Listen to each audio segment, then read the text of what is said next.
Antes de todo, muchas gracias por atender a partido, Guillermo. Un placer recibirte. Un Y placer vamos, para mí. la primera pregunta. ¿Qué estudiaste y por qué? Yo estudio periodismo en la Universidad Complutense de Madrid y el motivo, pues porque quería estar lo más vinculado posible al deporte, ¿no? A la comunicación en el fútbol. Futbolista no iba a ser porque era muy malo, evidentemente. Entonces quería estar lo más vinculado posible al deporte. Entonces, la manera más fácil, pues siendo periodista o siendo comunicador. Y en ese aspecto, por eso me metí en la carrera, en periodismo. Y, a ver, yo soy de los que dice que se siente muy orgulloso de haber estudiado periodismo. Sí que es cierto que luego sales un poquito decepcionado, ¿no? Con la carrera o la salida del mercado laboral, pero bueno, de eso supongo que habrá más preguntas. Cuando estabas estudiando, ¿tuviste algún referente o algún ejemplo a seguir?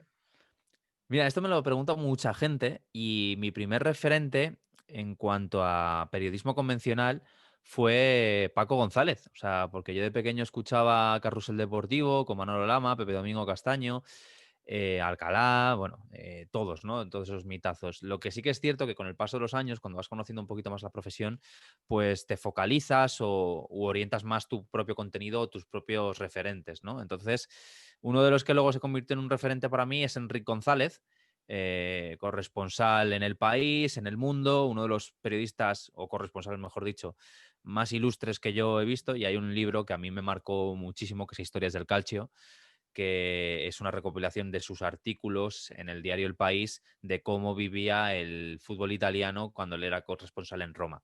Entonces, en un principio Paco González, luego Enrique González, todo muy González, la verdad. Y luego, pues bueno, he tenido más referencias. A mí hay por ejemplo, un periodista norteamericano que se llama Guy Talese, que escribía sobre crónicas de boxeo y en la propia facultad me empecé a enganchar a él porque empecé a leer un libro suyo sobre la mafia italiana ahí en Estados Unidos, luego crónicas de béisbol y tal. Pues mira, por decirte otra referencia fuera de España que también me llamó la atención. Y hablabas sobre que la carrera te decepcionó un poco. ¿Qué Sí. consejos darías a nosotros dos, por ejemplo, que estamos empezando, bueno, a segundo de periodismo? ¿Qué consejos nos darías? Bueno, la carrera en sí a mí me pareció un poco decepcionante porque creo que no te preparaba al 100% para luego lo que te encontrabas en el mercado laboral. Al menos en mi facultad. En mi facultad no nos enseñaban o no nos orientaban a un mercado mucho más digital, mucho más llevado a la práctica. Entonces eso tenías que generártelo tú o por tu propia cuenta buscando prácticas en medios de comunicación. Creo que los mejores consejos que le puedo dar a estudiantes de periodismo cuando me los dicen o me lo pregunten y tal es tener tu propia constancia laboral o tener tu propia iniciativa a la hora de buscar propios proyectos o a la hora de hacer prácticas o a la hora de ser mejor periodista. ¿Por qué? Porque muchas veces la facultad a lo mejor no te rinde no te ofrece esas herramientas, perdón, para poder pulir lo que estás aprendiendo en la carrera. Entonces lo tienes que aprender por tu propia iniciativa, por tu propia cuenta. No tener miedo a cosas que desconoces. Muchas veces o sea, nos ponemos nuestra propia piedra en el camino cuando decimos, es que esto no sé hacerlo, paso. No, o sea, intentar aprender, mejorar. Yo día a día intento aprender en cosas que incluso no tienen nada que ver con el periodismo. O sea, estoy aprendiendo a editar mejor, a diseñar, aprendiendo a cómo locutar también, a cómo controlar el sonido, cómo controlar la luz. Y todo esto seguramente sea más propio de comunicación audiovisual o de un módulo de grado superior. Pero es que me he dado cuenta que un periodista tiene que ser 360, tiene que hacer absolutamente de todo. ¿Por qué? Porque luego, cuando entras al mercado laboral, eh, ¿cuántos sois en vuestra promoción? Seréis muchísimos. Y claro, en Cataluña habrá no sé cuántas facultades que impartan periodismo. Pues en Madrid igual. Imaginaos cuántos chavales de vuestra edad salen al mercado laboral siendo periodistas y buscando también un puesto, ¿no? Pues si tú, de tu propia cuenta, no has hecho ya cosas o has tenido la oportunidad de estar en medios de comunicación, se lo estás poniendo más fácil a los demás. No digo en plan hay que ser competitivo a más no poder, pero a lo que me refiero es que un profesional, más en nuestra profesión, que está un poquito de capa caída, tienes que ser lo más completo posible para que digan, te lo pongan más difícil para que te digan que no, ¿sabes? Mm. Ahora dejando atrás tus inicios, Hemos visto que pues, grandes equipos de otras ligas como el City, que eliminó al Madrid en Champions, o el propio Ujú. Bayern, que ganó la Champions y eliminó anteriormente al Barça, hemos visto pues, que han crecido. ¿Y consideras que el fútbol español está en declive? Buah, si está en declive, está creo que pasando también uno de sus peores momentos. Antes, en los años 90, pues había grandes empresarios que podían sustentar a un equipo de fútbol. Ahora son muy dependientes de derechos televisivos, de patrocinios. Y evidentemente con la crisis que estamos viviendo por el COVID-19, estamos viendo esa crisis deportiva más si cabe. No solamente en clubes que llegan a ley concursal, que no son capaces de pagar a sus propios jugadores, sino que también son cosas que se están reflejando en lo deportivo. Ya no están llegando estrellas. Desde que vemos que se marcha Cristiano Ronaldo, desde que vemos que Messi amenaza con irse del Fútbol Club Barcelona, jugadores como Neymar, jugadores que estaban en la liga y la revalorizaban, ya no se quedan y prefieren irse a otras competiciones que están, o a clubes que les ofrecen un mejor salario, les ofrecen una mejor capacidad deportiva o competitiva, pues tú imagínate, o sea, el mejor modelo creo que es la Premier League, pero de sobra, o sea, incluso equipos de mediana tabla tienen mejores equipos que clubes aquí que están luchando por jugar Europa, incluso luchando por llegar a Champions League. Entonces, siempre digo que es un tema de dinero. O sea, el dinero es una de las cosas que más influye, sobre todo en este deporte. Y creo que estamos viviendo una de las peores crisis, sobre todo por eso, por la dependencia del dinero y porque evidentemente se necesitan proyectos muy estables que dependen de ese mismo dinero. Entonces, creo que es uno de uno de los peores momentos, la verdad. Y una pregunta así un tanto más personal, ¿te Sí. consideras anticulé? No, no. Me lo han preguntado muchas veces. Y yo tengo la suerte de que mis padres o de que mis tíos, que son la influencia más directa a la hora de que me hicieran aficionado a un club, en este caso el Real Madrid, no me enseñaran a odiar al rival, sino a pensar en el club tuyo, en ser aficionado a un club y no generarme enemistades ni odios hacia otro, porque al menos para mí, me estoy perdiendo entonces lo que es el fútbol en sí, si me lo centro solamente en mi equipo.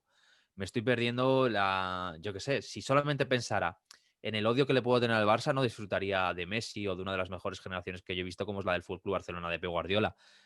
Yo al menos no soy de esa manera y he sido incluso criticado por aficionados del Real Madrid por elogiar a clubes como el Atlético de Madrid o el Fútbol Club Barcelona, que son los rivales más directos históricos, ¿no?, del Real Madrid. Pero eso siempre me ha dado igual. Me ha dado igual que me critiquen por eso, tanto por si consideran que soy muy madridista como si consideran que valoro más al rival. Eso siempre me ha dado igual. Siempre he visto el fútbol de esta manera y no lo entiendo odiando a otro rival, la verdad. No lo entiendo. Y aparte, es una cosa que a mí me agobia muchísimo que el debate siempre se centre en el odio del uno al otro, la verdad. Me parece que está a veces fuera de lugar. Entiendo que haya piques y tal, porque creo que es algo súper sano, que haya un poco de piques entre amigos y tal, pero no hasta el punto de que sea algo enfermizo, vamos, ni de coña. A través de YouTube y por tus redes sociales, bueno, hemos podido ver que eres del Madrid y tal, pero también que te gusta mucho la Roma. ¿De dónde viene ese, Sí, ese amor hacia la Roma? pues mira, te estaba hablando de algo rollo ser como muy eh, no buscar la enemistad ni buscar algo conflictivo, pues el amor hacia la Roma me sale por robar una camiseta de fútbol, si te soy sincero. Esto, bueno, os cuento la historia. A un amigo mío le robaron una camiseta de fútbol en un tendedero, sabía quién era, y él cogió una camiseta y era la de la Roma de Totti. A mí por aquel entonces me gustaba Totti, me gustaba Roma, y entonces a partir de ahí empieza como una relación un poquito más enfermiza. Yo tenía 11 años, o sea, tampoco es que fuera muy mayor. Entonces, a partir de ahí empezó a generar un vínculo con la Roma, me empezó a llamar muchísimo la atención. Aparte, pues por la historia, la cultura también me llama muchísimo la atención Italia. Y empiezo a seguir jornada tras jornada los partidos de la Roma, desde que gana el Scudetto en la temporada 2000-2001, pues hasta hoy. Y es por ese motivo, y sobre todo también por Totti, ¿no?, que es un jugador que yo creo que las cosas que están más lejos de ti te llaman más la atención, ¿no? Cuando no lo tienes tan cerca, tienes ganas de acercarte, pues leyendo, viendo partidos, conociendo más sobre su historia. Entonces eso es lo que me ha pasado a mí con la Roma y con Francesco Totti, que es uno de mis ídolos. Y Hablando del Real Madrid antes, ¿lo ves candidato a ganar la Liga? Joder, ahora no. Ahora es imposible. Lo veo muy difícil. Creo que más si cabe, ahora tienes que ser muy regular, muy, muy regular. No solamente a nivel de puntos y a nivel deportivo, sino también a nivel, por ejemplo, de lesiones, ¿no? Que la plantilla esté lo más estable posible. Y para mí, el gran candidato a día de hoy es el Atlético de Madrid. Para mí. O sea, te estoy hablando a 29 de noviembre. Ya sabéis que luego la liga puede cambiar Sí, sí. sobremanera. O sea, luego en febrero, Fútbol Club Barcelona puede estar lo más arriba posible, o el Real Madrid, o mantenerse la Real Sociedad y el Atlético de Madrid. Creo que esta vez vamos a ver una liga un poquito más competitiva, pero porque hay proyectos que no se han estabilizado bien. Creo que el Real Madrid, haber ganado la liga el año pasado, ha estado bien, pero creo que le ha generado un espejismo. Porque se pensaba que con lo mismo que tenía el año pasado en una liga bastante rara, por todo el tema del COVID, se pensaba que se iba a mantener, ¿no?, en la presente. Y ya hemos visto que no. Ha habido clubes que han invertido, ha habido clubes que han tenido que cambiar un poco su planteamiento. Mismo el Fútbol Club Barcelona, que ahora para mí está mejor deportivamente que el Real Madrid.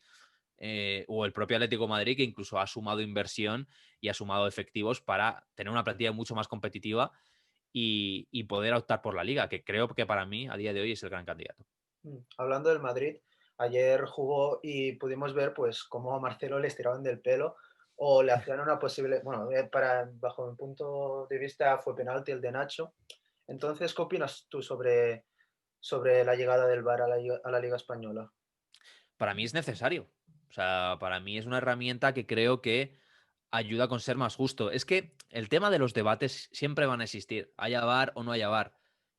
Si no hay VAR, va a haber las mismas polémicas porque se van a revisionar las jugadas desde los medios de comunicación. Que hay VAR y se revisionan las jugadas y decimos que el árbitro ha fallado, pues va a haber lo mismo. O sea, la polémica siempre va a existir. Entonces, creo que una herramienta que te ayuda a visibilizar mejor los errores, ya sea de los árbitros o de los propios futbolistas o de los que forman parte de un partido de fútbol, creo que es algo que lo hace más justo, a mi modo de ver.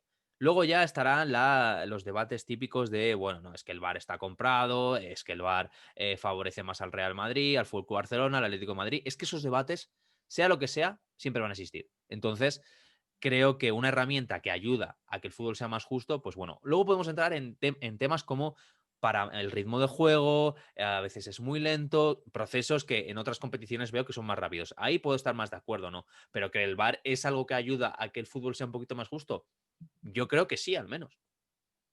Es Y necesario.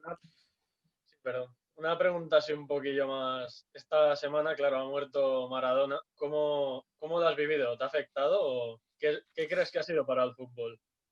Pues es que Maradona ha habido mucha polémica, ¿no? Por lo que ha sido Maradona fuera de los terrenos de juego y dentro de los terrenos de juego.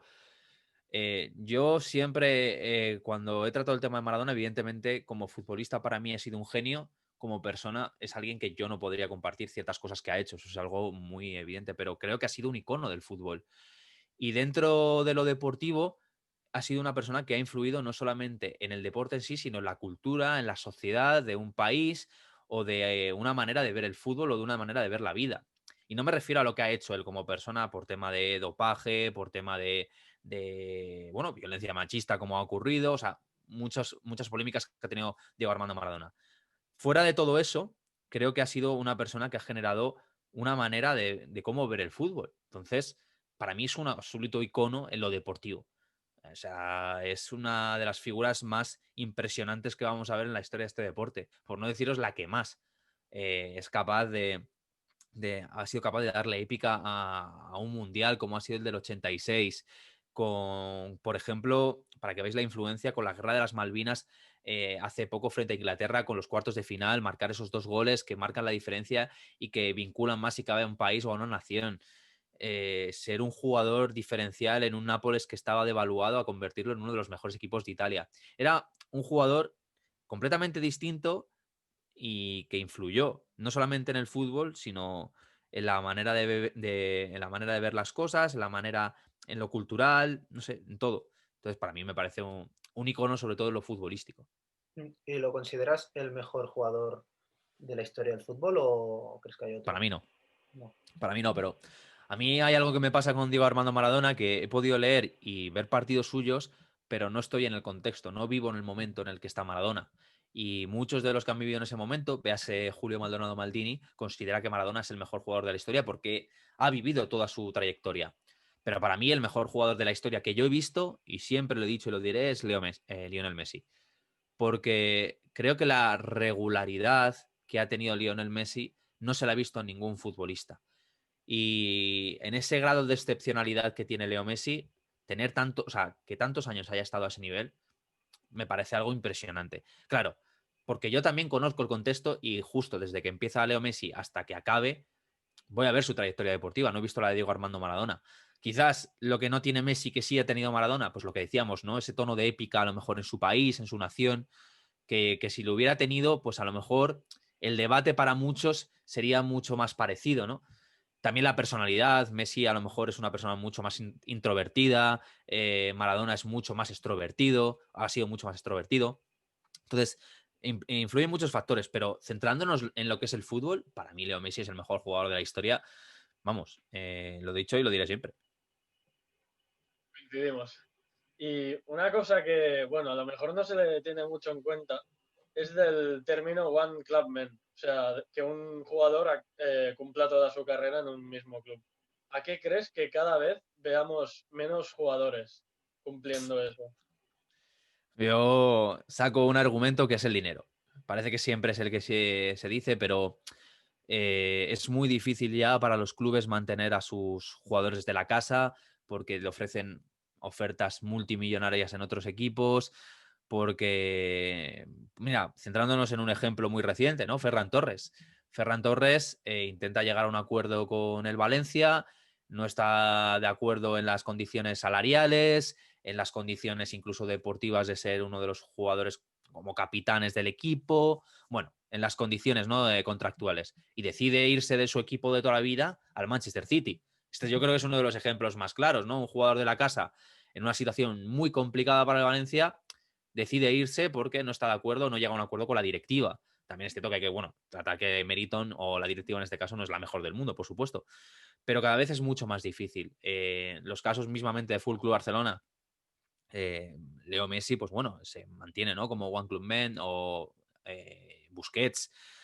Pero yo creo que cada vez va a ser mucho más complicado por lo que te digo, por la cantidad de tentaciones que puede haber fuera o por la hora de mantener un proyecto. Yo ya creo que no. Yo ya no veo esa estabilidad de proyectos de muchos equipos o de mentalidades a la hora de decir, venga, vamos a apostar por nuestra cantera, por nuestra tal. A excepción del Athletic Club de Bilbao, ¿no? Por su idiosincrasia y por su ideología, pues sí, lo vamos a ver más. Pero fuera de ellos, lo veo muy, muy difícil por lo que te digo, porque cada vez hay más tentaciones.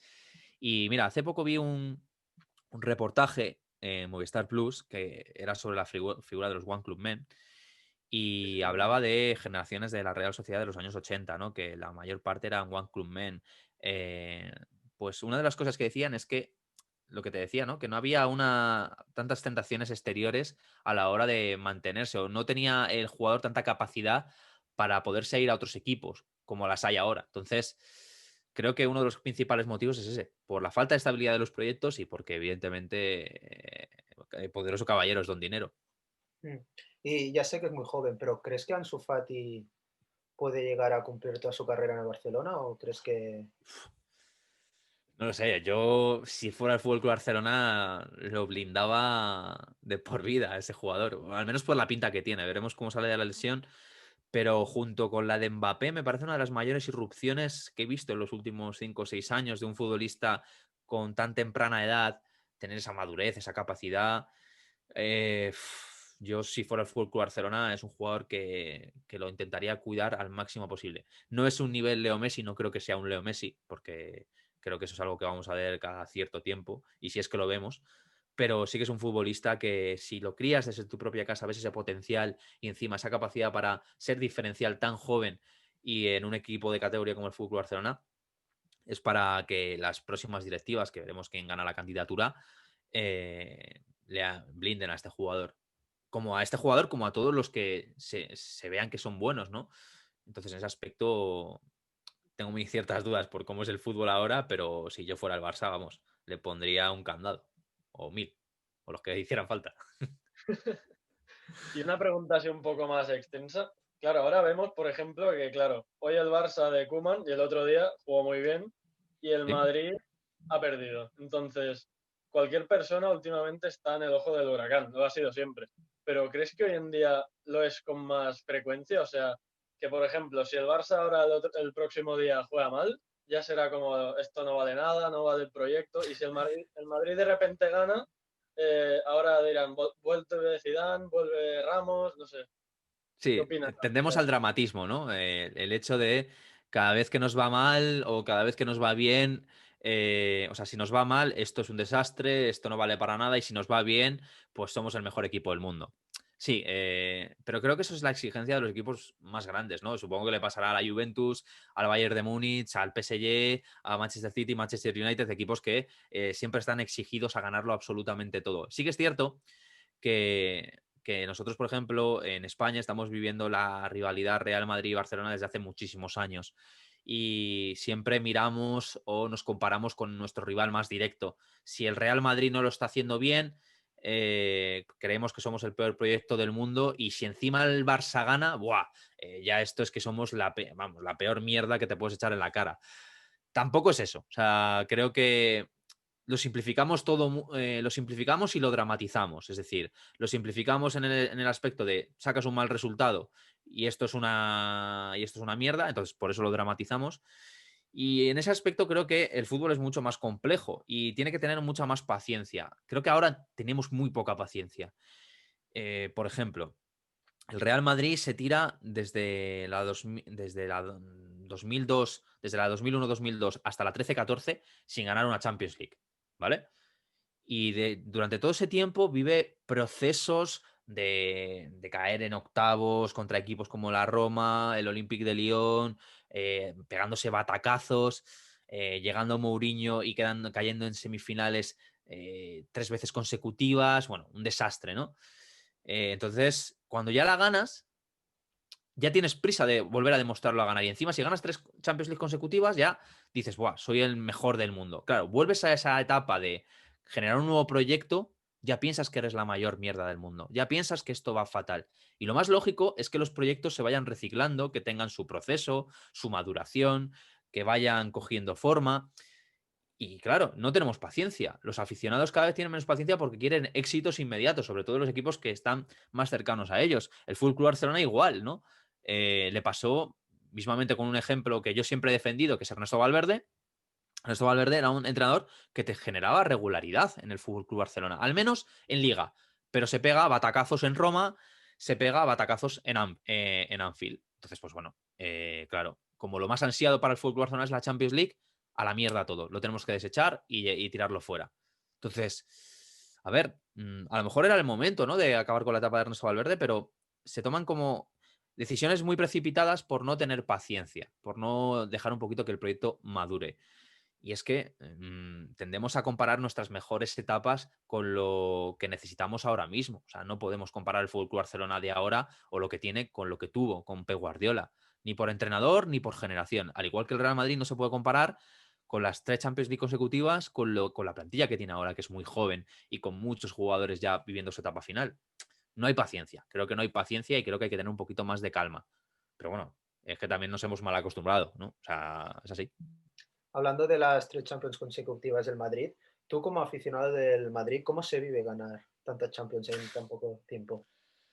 A ver, pues se vive con alegría. Creo que solamente había un precedente en el Real Madrid, que son las 5 Copas de Europa consecutivas en los años 50, y no siempre se ganan 3 Champions League consecutivas. Desde que el formato es Champions League, nunca se habían ganado dos, o sea, nunca se había revalidado el título y el Real Madrid consigue tres. Eh, Creo que muchas veces al menos el aficionado madridista, o al menos a mí me pasa, lo de la Champions League es una cosa que no se sabría explicar, porque cuando a veces te da la sensación de que el proyecto se va a caer, se va a desmigajar, de repente te gana una Champions League. Por ejemplo, a mí la que más me sorprendió fue la 2015-2016, porque el Real Madrid juega partidos súper malos contra el Wolfsburgo, contra Manchester City, remontadas, agónicas. y te vas, bueno, ganas por los penaltis, ¿no? Contra el Atlético de Madrid, contra un Atlético de Madrid que también estaba bien, ¿no? Y que incluso en la segunda parte yo pensaba que se lo llevaba. Pero como aficionado, llega un momento que dices, no se puede alcanzar más. O sea, no puedes superar esta cota. Es imposible. Lo que se ha conseguido, creo que es la vez que se ha estrujado más y cabe una generación o un proyecto. Y eso que un proyecto que no era tan estable, porque no lo era. De hecho, para mí la mejor temporada es la 2016-2017, que se demuestra con doblete y porque ya está una plantilla muy completa. Pero es lo máximo que se puede estrujar a una plantilla. Y para mí es una cosa que yo creo que, vamos, me extrañaría que se va a repetir en años. O sea, es muy difícil. Y no hay que. Muchas veces la gente desmerece, ¿no? El hecho de ha ganado 3 Champions League consecutivas, a ver cómo las ha ganado. Joder, no me parece. O sea, no me parece que todo es suerte. Parece que ha habido mucho curro y también que ha coincidido la mejor etapa de muchos futbolistas. Eso es así. Una pregunta más ya de entrada en tu canal de charlas de fútbol. ¿Cómo Sí. se llega a dominar tantos jugadores de fútbol a la vez? O sea, por ejemplo, dices, hostia, ha salido ahora Haaland, es muy bueno, míralo. ¿Cómo dominas eso? Bueno, a ver, yo siempre digo que no soy experto de absolutamente nada, pero sí que es cierto que una labor periodística que me gusta hacer es que cuando veo que hay un jugador que está llamando la atención o cuando veo que en mi propia liga, en la Liga de Santander, hay jugadores que están siendo interesantes o equipos que lo están haciendo muy bien. Te pongo un ejemplo, el Cádiz, por ejemplo, que a mí es un equipo que me está fascinando. O jugadores que lo están haciendo genial, como hemos analizado a Szoboszlai de Hungría, pues dices, ostras, vamos a analizarnos, vamos a ver los partidos, vamos a ver cómo juega. E intentas ya profundizar. Yo, sinceramente, muchas veces lo pienso, ¿cómo lo hace Maldini, no? ¿Cómo puede ver tantos partidos? Yo al menos no puedo, entonces lo que hago es centrar el foco y un tema que sabemos que va a llamar la atención o jugadores que están llamando la atención, analizarlos a conciencia. Pero a conciencia me refiero a ver partidos, a leer noticias sobre ellos, contextos y luego a partir de ahí dar una información a la persona, dar una información a la gente que está consumiendo tu canal. Para mí eso es lo más importante. Evidentemente, si a mí me preguntan ahora por jugadores de la Copa Libertadores, te digo, no tengo ni puñetera idea, pero ni puñetera idea, pero si yo sé que es algo que necesita saber la gente, me esfuerzo y evidentemente empiezo a saber más sobre ese tema, porque no lo podemos saber absolutamente todo. Entonces, creo que hay mucha labor periodística en ese aspecto que no se reconoce tanto y que evidentemente pues no nos da tiempo para conocerlo absolutamente todo. Entonces, por eso, cuando hay algún jugador que nos llama la atención o que está en el candelero, hay que hacerlo a conciencia. Y a mí al menos es un trabajo que sí que me gusta. Yo no, a lo mejor lo que he dicho, no sabré el qué más de la Copa Libertadores o de la Liga, pero oye, si me piden de saber sobre algo, lo voy a hacer lo mejor posible para que la gente lo sepa o comunicárselo lo mejor posible. Uy, no sé qué salía ahí. Bueno, mi compañero Uri ha estado hablando sobre vuestro proyecto de charlas de fútbol. ¿Qué significa para ti? Para mí lo es todo.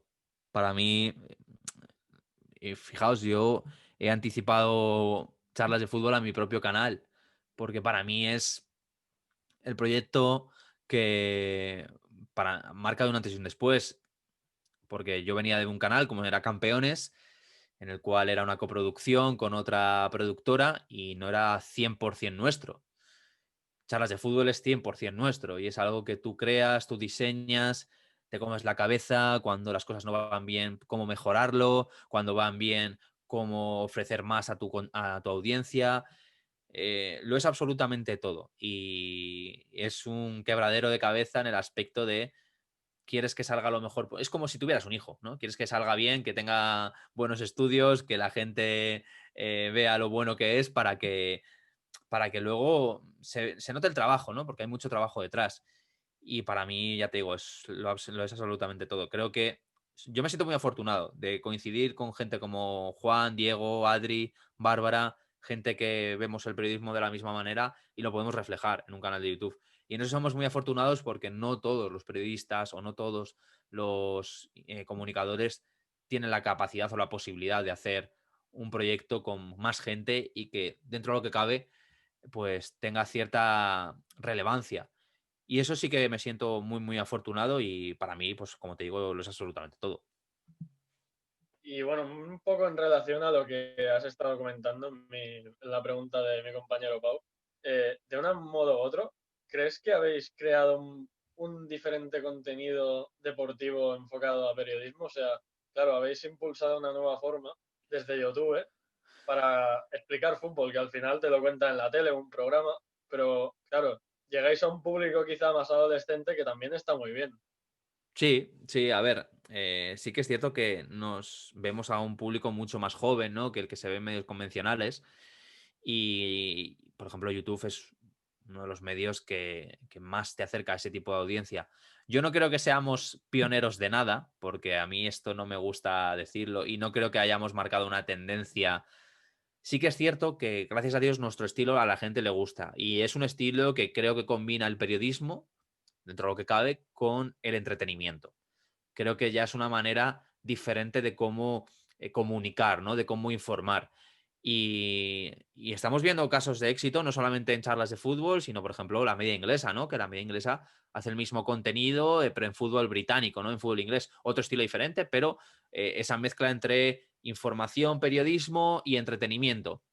Creo que es una fórmula que para una plataforma como YouTube es muy buena, ¿no? Porque tienes una audiencia que es joven, que busca un contenido fresco, diferente, que no le peguen la paliza de un teletipo o de contar una noticia plana. Entonces buscan un poquito más de entretenimiento, ¿no? De que les den información, pero que también se diviertan, de que estén entretenidos. Entonces, siempre nos intentamos no enfocar en ese estilo, pero sí que es cierto que sabemos que es una fórmula que gusta e intentamos mantenerla. ¿Y cuáles son tus mejores recuerdos en charlas? Joder, es que hay muchos, ¿no? Para mí, recuerdos bonitos. Pues un recuerdo bonito fue cuando conocimos a Diego, que fue en un evento, cuando estábamos en Campeones, ¿eh? Pero fue el inicio de absolutamente todo con Diego, que fue un evento de una marca que él ganó y que a partir de ahí conocimos. Él estaba ya estudiando periodismo y a partir de ahí, pues, le empezamos a conocer, ver que tenía un talentazo enorme y un desparpajo que, vamos, que lo derrocha y para mí es uno de los momentos claves, ¿no? de charlas de fútbol y que mejor recuerdo tengo. También, pues, a ver qué piense, qué piense, qué piense. Bueno, también tener la oportunidad de poder grabar con gente como Griezmann, Coque, futbolistas, ¿no? Que quieras o no es a lo que más te quieres acercar. Momentos también bonitos o yo también recuerdo el primer día que empezamos el canal de charlas de fútbol, los nombres que teníamos previos antes de llamarlo charlas de fútbol, ese proceso creativo de crear el canal, de tener algo propio, cuando estábamos Juan, Andrés y yo elaborando todo el tema del canal, lo recuerdo con muchísimo cariño. Y vídeos así especiales, te podría decir como las galas del Balón de Oro que hacíamos, ¿no? Que los influencers / youtubers de España y periodistas pues dieran sus votos al Balón de Oro, que por el trabajo, por los diseños y tal, pues lo recuerdo también con muchísima estima. Y no sé, estoy pensando porque la verdad es que hemos hecho demasiadas cosas, somos muy pesados. Eh, Te diría eso y muchas cosas que quedan por venir. La verdad es que en charlas de fútbol ahora se vive una etapa también muy ilusionante porque vamos a hacer muchísimas cosas y que creo que van a sorprender. Y así una pregunta un poquillo más concreta. ¿Cómo es la experiencia de entrevistar a Michael Robinson? Ah, bueno, esto fue cuando empezamos en Kaiser Fútbol, es una revista digital que tenía Juan, y cuando empezamos a juntarnos Juan y yo, empezamos a crear Kaiser Fútbol como YouTube, ¿no? Y la primera entrevista que pedimos fue a Michael Robinson. Yo recuerdo que por aquel entonces estaba trabajando en Marca y le pedí un favor a una compañera de que me pasara el contacto de Michael Robinson. Claro, yo era muy joven, no había hablado con absolutamente nadie y estaba como nervioso de hablar con Michael Robinson. Le llamo, estaba con Juan en su casa y me dice, sí, sí, claro, te concedo la entrevista tal, no te preocupes, tenéis que venir a la cadena SER, tal. Majísimo, encantador. O sea, me sorprendió de que me resultara tan cercano. Y luego ya cuando lo entrevistamos, pues es una persona que no lo digo por aumentar más el mito, sino porque es verdad, una persona fascinante y encantadora, siempre con una sonrisa en la cara. y una manera de explicar y de verbalizar los sentimientos y los recuerdos que te cautiva, ¿no? Y la verdad es que por todo lo que ha pasado, ¿no? Y también por lo que ha influido en el periodismo español, pues coge muchísimo más fuerza que el recuerdo.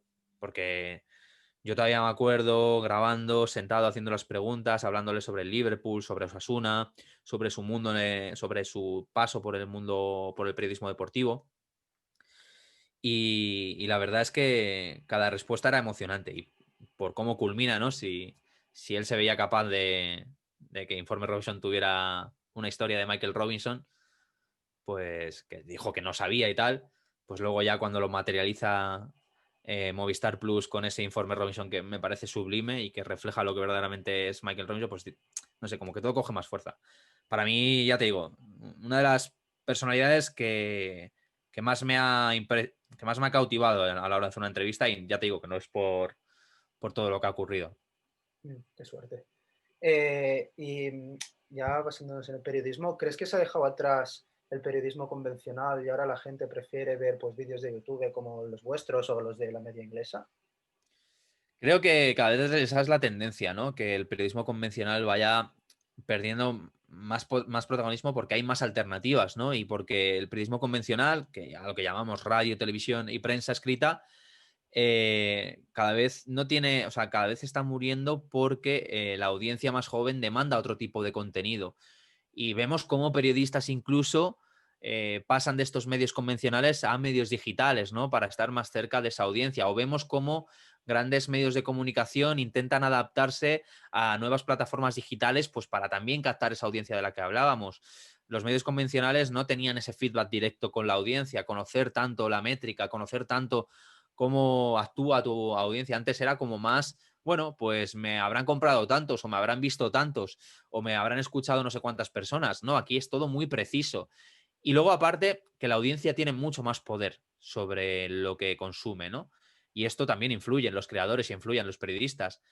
Porque ahora, la audiencia, o en este caso el público que te consume a la hora que ellos quieren, como quieren, desde el soporte que ellos prefieran, desde ya sea el móvil, desde el ordenador, desde la televisión, como quieran. Entonces eso influye mucho en la manera de actuar de los medios de comunicación y del periodismo. Entonces, creo que está perdiendo protagonismo. Creo que estamos viendo sustitutivos, ¿no? Estamos viendo que la tele pierde protagonismo, a lo mejor lo gana YouTube, que un partido en directo, vale, lo puedes estar viendo, pero a la vez ves un directo en Twitch. Por ejemplo, la radio ya no la escuchas en directo, a lo mejor te escuchas un podcast. Estamos viendo alternativas, ¿no? Y esas alternativas es porque la audiencia decide cómo y cuándo consume. Entonces, encima, la gente más joven tiene prisa, ¿no? De consumir, ahora todo es muy inmediato, quiere hacerlo, quiere consumirlo ya, no quiere esperarse a las 10 a que salga el próximo capítulo, no, quiere hacerlo en el momento que ellos quieran. Entonces, por eso creo que está cambiando todo y por eso estamos viendo muchas reconversiones. Yo siempre destacaré una que, aparte de porque es amigo y la aprecio un montón y que para mí es la más fascinante, es la de Rodrigo Fáez. Rodrigo Fáez tenía su propio programa en Gol Televisión, en beIN Sports, una persona que consideras de relevancia, ¿no? En el periodismo deportivo español, y aparte que lo mantiene, se pasa al mundo digital, a hacer su propio canal de YouTube, a hacer su propio canal de Twitch, a trabajar con una empresa que se encarga de que se centra en los eSports. No sé, o sea, me parece un ejemplo también muy revelador. O mismamente Julio Maldonado Maldini, ¿no? Con su propio canal de YouTube. Entonces, creo que son ejemplos que estamos viendo esa reconversión de gente que tiene asegurado el puesto en el periodismo convencional, pero que también lo traslada al mundo digital porque sabe que evidentemente es el cambio, ¿no? O se está viendo una evolución. Bueno, entramos ya en la recta final de la entrevista y hablábamos, bueno, sobre eso del periodismo convencional. En la actualidad, aparte de charlas de fútbol, ¿cuáles son tus proyectos? Bueno, en la actualidad mantengo charlas de fútbol, Sabor a Fútbol, que es el canal que hacemos con Mau 5 estrellas, y en el que también están otros colaboradores y presentadores como Andrés Cabrera, Nacho de la Media Inglesa, Spursito, Isabel Forner y Cacho. O sea, perfiles muy distintos. que ahí también nosotros nos encargamos de esa parte creativa, de generar formatos y de hacer guiones y de que un poco la parte como que hacemos en charlas también, eso de elaborar también esas ideas. Y bueno, mi canal personal, que lo tengo bastante abandonado, pues porque lo que digo, centro mis esfuerzos en charlas de fútbol, que salga bien, que salga mejor, y cuando tenga tiempo, pues lo haré, ¿no? De momento esos proyectos. Y bueno, y de momento poco más, no tengo nada más. Sí, sí que es cierto que se vienen cosas que de momento no puedo anticipar, pero que creo que van a gustar. Creo que sí, o sea, de momento, no puedo decir nada. No, no, sí, te entiendo. Bueno, pues hasta aquí la entrevista. Muchas gracias, de verdad, por tu tiempo y por acogernos, digamos. Y, Ah, y espero que lo hayas pasado bien. sí, sí, sí, sí. O sea, a mí hablar de fútbol, de periodismo, pues siempre me ha gustado y qué menos que hacerlo con dos compañeros. Así que, oye, un placer. Pues Muchísimas eso, gracias, Guillermo. muchísimo. Un placer atenderte aquí. Nada, a vosotros. Venga, que vaya bien. Saludos. Chao. Chao.